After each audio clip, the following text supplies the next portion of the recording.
Greetings. Today is Monday, July 14th. Later this month, Chairman Powell and the Federal Open Market Committee are going to be having one of their two-day meetings. At the end of that meeting, they will make their announcement about interest rates. And as you know, President Trump has been making it abundantly clear that he believes Chairman Powell is very late and that they should have lowered interest rates some time ago. We're going to take a look at some of that evidence. But before we do, let's take a look at the histogram for the GDP for our economy. And you can see that just recently, the first quarter GDP number was revised down just a smidge. I think previously it was negative 0.3.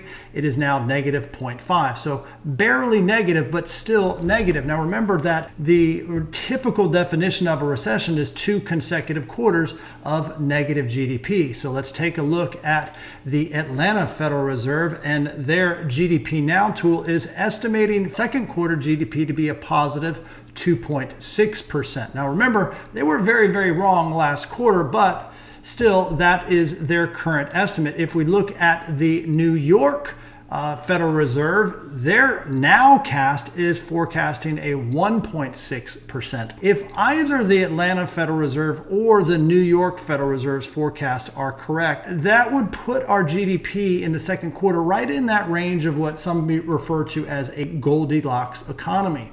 Remember, the economy is going to have a strong influence over the stock market. If we have a lot of economic volatility, you're going to have a lot of stock market volatility. On the screen, I've got the S&P 500 dating back to the 1950s. In that bottom pane, I've got the GDP rate of change. And you can see the red lines. And what I'm trying to highlight is that if the GDP rate of change stays in that zone, that is more of what we refer to as a Goldilocks economy. If we rewind the videotape to the 1960s, say this is 1965 through 1979, 1980, I talk a lot about this in my book.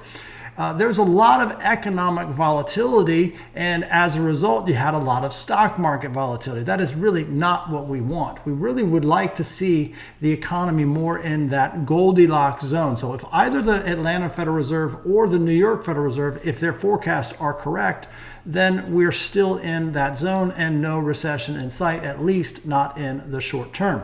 So what's going to happen with the interest rates? Well, right now, the stock market and the probabilities market is forecasting no change to the interest rate environment.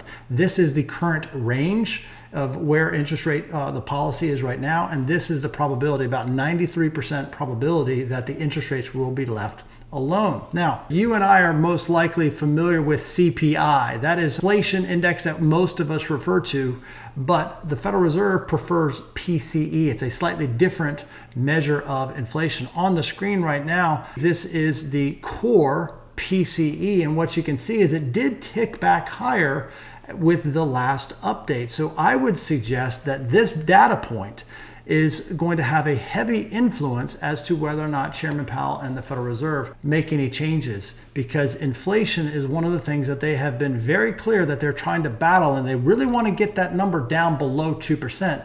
And since it ticked back higher last month, I think they might very well be concerned. We don't want to lower rates if PCE is going to tick back higher.